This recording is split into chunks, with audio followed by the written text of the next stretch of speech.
Assalamualaikum warahmatullahi wabarakatuh. Hari ini saya akan membentangkan sejarah bab 8 pembangunan dan perpaduan untuk kesejahteraan. Saya akan membentangkan subtopik 8.1 pembangunan ekonomi negara. Di akhir video ini, kita akan dapat mengetahui latar belakang dan rancangan pembangunan 5 tahun. Latar belakangnya ialah pembangunan ekonomi di negara ini dilaksanakan melalui rancangan pembangunan 5 tahun. Seterusnya, rancangan tersebut dilaksanakan sebelum negara mencapai kemerdekaan. Yang ketiga, kerajaan parti perikatan berperanan penting dalam pelaksanaan pembangunan negara. Dan yang terakhir, pembangunan ekonomi negara dilaksanakan melalui beberapa dasar pembangunan dan penubuhan agensi-agensi kerajaan seperti Dasar Ekonomi Baru atau lebih dikenali sebagai DEB dan Dasar Pembangunan Nasional yang dikenali sebagai DPN.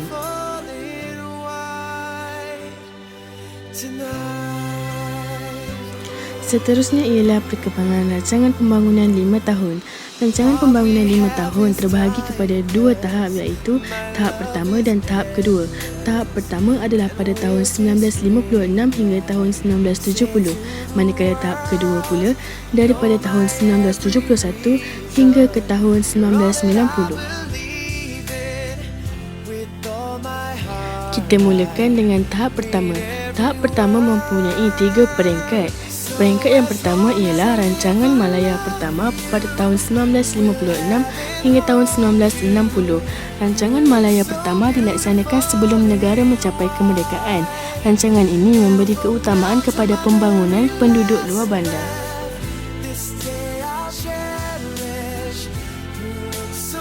Tujuannya adalah untuk mengurangkan jurang pendapatan antara penduduk luar bandar dengan penduduk bandar. Seterusnya, untuk mengurangkan kadar kemiskinan. Selain itu, untuk mempelbagaikan kegiatan ekonomi dan sumber pendapatan negara. Akhir sekali adalah untuk mengurangkan pergantungan pada getah dan biji timah.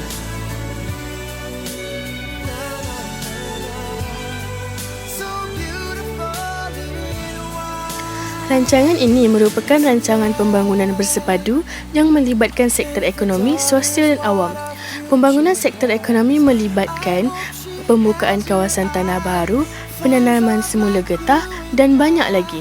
Seterusnya, pembangunan sektor sosial melibatkan usaha mempelbagaikan perkhidmatan kesihatan, pendidikan dan telekomunikasi. Seterusnya, pembangunan sektor awam melibatkan pembinaan kemudahan awam seperti mahkamah. Kerajaan menubuhkan beberapa agensi untuk melaksanakan program pembangunan tersebut. Antaranya adalah Lembaga Pembangunan Industri Desa iaitu RIDA, Lembaga Kemajuan Tanah Persekutuan iaitu FELDA dan Kementerian Pembangunan Negara dan Luar Bandar.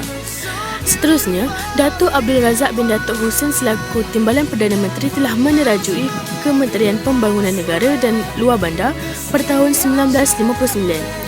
Kementerian tersebut berperanan menyelaras dan menjayakan program pembangunan membabitkan kawasan luar bandar. Sehubungan itu, RIDA dan FELDA diletakkan di bawah bidang kuasa kementerian tersebut. Walau bagaimanapun, pencapaian rancangan Malaya Pertama kurang membanggakan. Hal ini demikian kerana berlakunya ancaman komunis, pertukaran negara digunakan untuk membiayai zaman darurat dan kemerosotan harga komoditi getah dan biji timah. Peringkat seterusnya bagi tahap pertama adalah Rancangan Malaya Kedua pada tahun 1961 hingga 1965.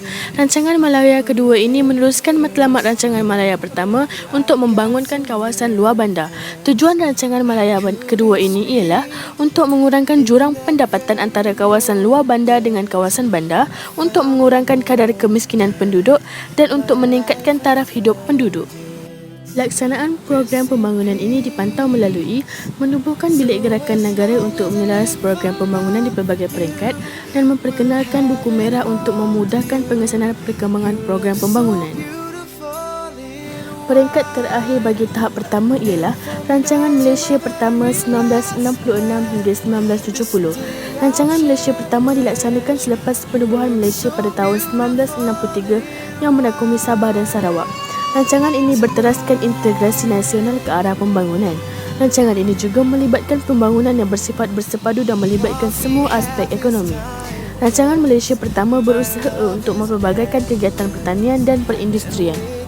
Projek-projek dan agensi-agensi yang berkaitan dengan pembangunan pertanian ialah Projek Tiga Segi Jengka, Johor Tenggara, Pahang Tenggara, Lembaga Pemulihan dan Penyatuan Tanah Negara Felkra, Majlis Amanah Rakyat MARA menggantikan RIDA dan Institut Penyelidikan dan Kemajuan Pertanian MARJI.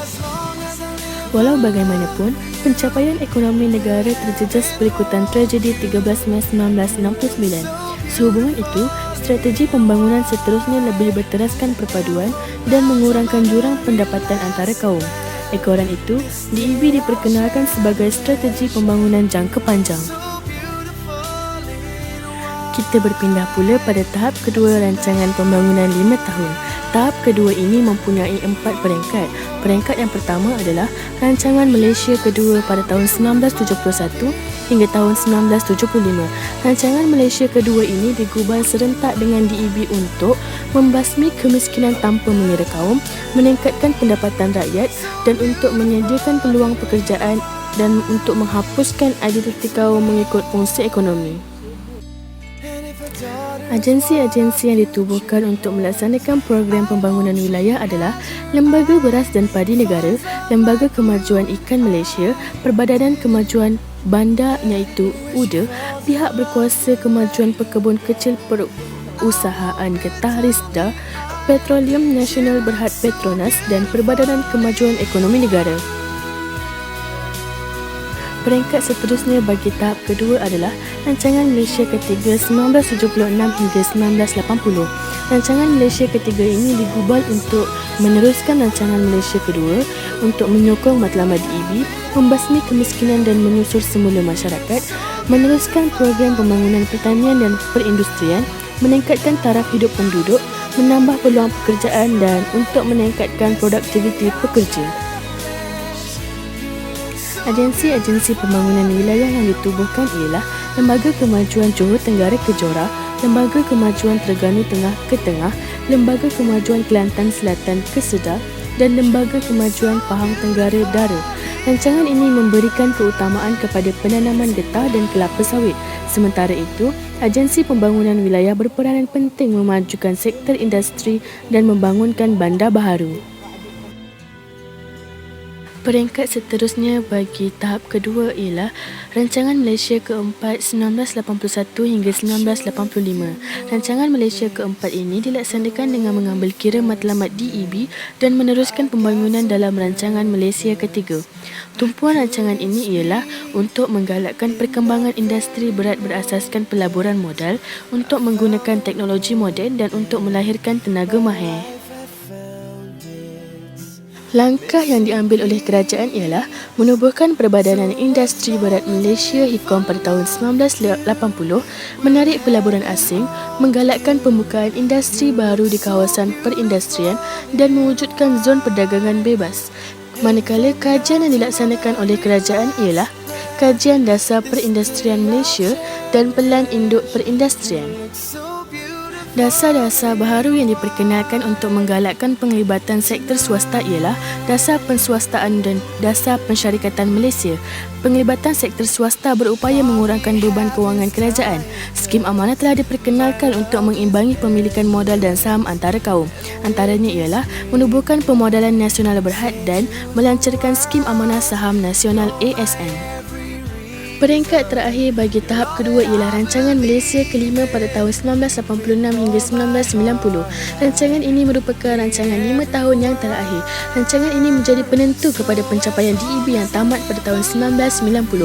Tumpuan utama rancangan ini ialah untuk memajukan sektor perindustrian, untuk memudahkan syarat kemasukan pemodal asing dan untuk meningkatkan kecekapan pengurusan agensi-agensi kerajaan. Pembangunan luar bandar diberi tumpuan dengan perhatian kepada pembangunan industri desa, memajukan industri kraft tangan dan menyediakan kemudahan kredit yang lebih mudah. Kemudahan kredit disediakan melalui Bank Pertanian Malaysia, Skim Pinjaman Khas Pertanian dan Amanah Ikhtiar Malaysia.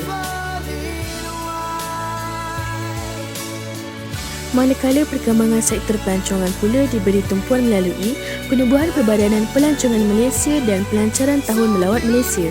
Kerajaan menggalakkan penerokaan dalam bidang penyelidikan dan pembangunan. Hal ini kerana bidang tersebut berupaya meningkatkan kecekapan produktiviti negara.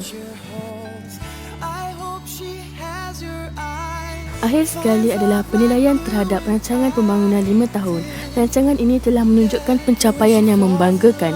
Peristiwa 13 Mei 1969 telah membawa perubahan penting kepada strategi pembangunan negara. Oleh itu, DEB telah diperkenalkan pada tahap kedua rancangan tersebut.